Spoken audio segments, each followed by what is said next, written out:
There are different types of owners in sports. There's the ones who treat their team like a hobby, something to just mess around with here and there, but mostly just an investment, something they can use to get richer.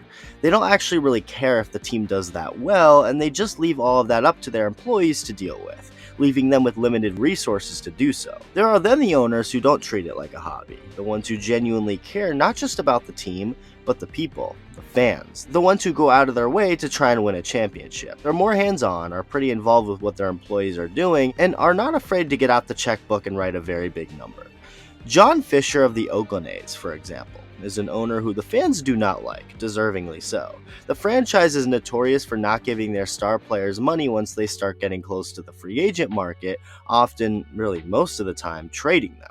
Yeah, they started Moneyball, it made people smarter league-wide, and that was very cool, but what isn't cool is only being interested in owning a franchise for your own personal gain, which is what John Fisher seems to be doing. The A's have virtually nobody attending their games at the Oakland Coliseum, and the team sucks, yet that actually doesn't impact the money Fisher makes at all. He still gets richer every year because of the TV deals and league revenue sharing.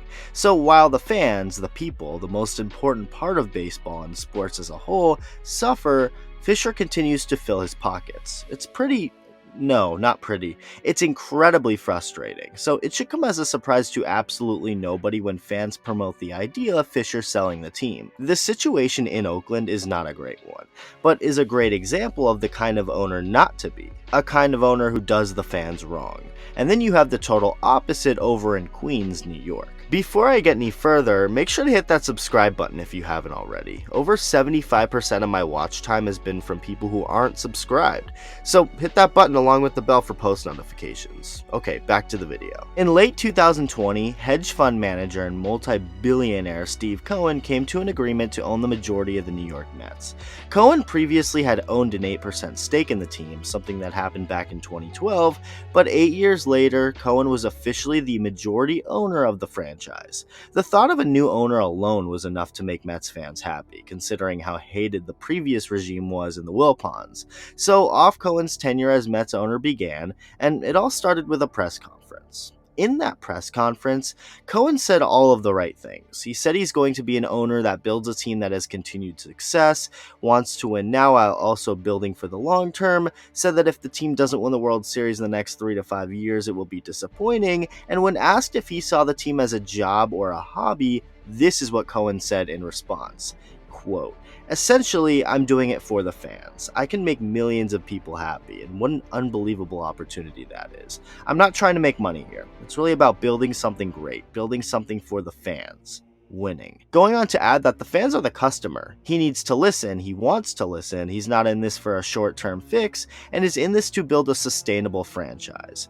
That was most definitely refreshing for Mets fans to hear. He said what they wanted to hear, but at the end of the day, words only go so far. So the question was, will Steve Cohen live up to his words? The answer is a resounding absolutely yes. Thank you to Pristine Auction for sponsoring today's video. If you don't know about pristineauction.com, they are the most trusted sports memorabilia and collectibles auction site. Auctions on pristineauction.com start at just $1, and each day there are over thousands of autographed items available. So you win signed authentic signatures at affordable prices. Affordable deals are happening all the time on pristineauction.com, and they have just about every player you could want. So if you want old school or new school, they've got you. Every item on pristineauction.com comes with a certificate of authenticity from the industry's most reputable authenticators.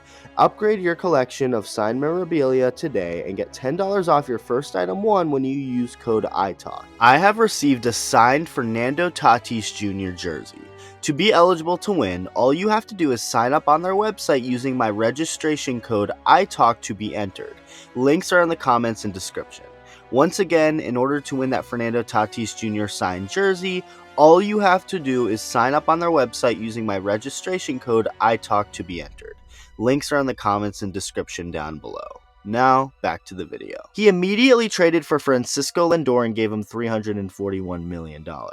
In the offseason leading into 2022, Cohen would go out and give Max Scherzer $130 million, Starling Marte $78 million, and Eduardo Escobar $20 million, and the team went on to win 101 games, unfortunately losing in the first round to the Padres. With that said, the Mets were and still are in great hands. Steve Cohen isn't just about talk, he's about action. He's a billionaire, but he's for the people. He's a Mets fan himself, and became owner of the Mets for the fact that he gets a chance to win the team a championship and make millions of people happy. That's his goal. Steve Cohen is a blessing, not just for the Mets, but for baseball. He's showing other teams how it's supposed to be done. He's not cheap, treats his team like more than a hobby, much more. He treats it like his baby and is willing to do anything and everything to see his baby succeed in life. But most importantly, he listens to the fans. He is active on Twitter, asks fans to give him ideas for what he and the team could do to make the overall fan experience at the ballpark better. I mean, he's almost too good to be true. Like, what is he hiding? Is he secretly some evil villain behind closed doors? Because until we find that out, Steve Cohen is the picture-perfect owner of a franchise. This offseason has been one for the ages, especially for the New York Mets. The Mets had arguably the best and most electric closer in baseball throughout the 2022 season. Oh no, he became a free agent. No problem, Uncle Steve's got ya, dishing out over $100 million to keep Edwin Diaz a Met. Brandon Nimmo is an incredibly solid outfielder for the Mets and is someone the team really values. Oh no, he became a free agent. No problem, Uncle Steve's got ya, dishing out $162 million to keep Nimmo a Met. Jacob deGrom, the game's best pitcher, someone who kind of made it clear he preferred to leave and go play in Texas, is now gone? No problem, Uncle Steve's just gonna go out and get not one, but two big-name free agent starting pitchers, giving Justin Verlander $86 million and highly touted Japanese pitcher Kodai Senga $75 million. Oh, and while he was at it, gave Jose Quintana $26 million in a very under-the-radar but good move. As for the bullpen, David Robertson was given $10 million while Adam Ottavino was given over $14 million. After all of these signings, all of this money, the Mets still wanted star shortstop Carlos Correa, with Cohen offering him in his camp around $300 million. Correa, of course, ended up with $350 million in San Francisco, yet Cohen still got him anyway. Wait, what? Yes, Steve Cohen somehow found a way to get Carlos Correa in a Mets uniform after he agreed to a contract with the Giants. Correa's Giants press conference was supposed to happen, until it wasn't, with the media being told 3 hours beforehand it was postponed. We would later find out that there was a holdup because of the physical, and then, in the middle of the night, a bomb dropped. Steve Cohen, that son of a gun, he did it. He did it again. This time stealing Carlos Correa from the Giants. Steve Cohen was over in freaking Hawaii, just casually getting a deal done with the top free agent shortstop on the market.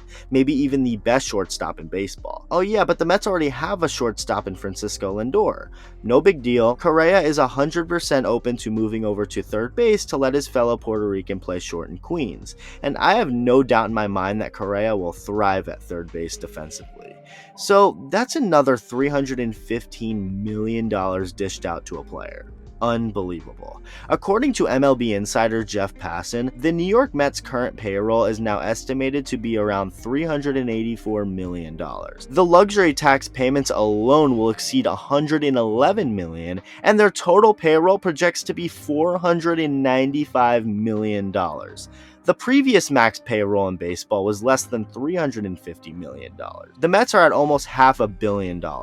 You simply cannot make this up. For some more context on just how ridiculous the Mets' spending and payroll situation is, the Oakland Athletics, Pittsburgh Pirates, Baltimore Orioles, Cincinnati Reds, and half of the Kansas City Royals payroll altogether is $372 million. That's 4.5 teams that make up a payroll that is less than what the Mets payroll is. Just absurd. Steve Cohen is breaking baseball, and in my opinion, it's for the best. We need less owners like John Fisher over in Oakland, and more like Steve Cohen in Queens. He's rich and isn't afraid to spend, but most importantly, he's a fan. He's one of us. Regardless of what team you're a fan of, you gotta respect how genuine and passionate Cohen is about his team, the Mets. He wants them to win more than anything. That's what he wants out of this ownership job. He's not in this for the money. He's not in this for a little hobby. He's in this to make the Mets great again, to change the game of baseball forever. And he's doing a damn good job at it.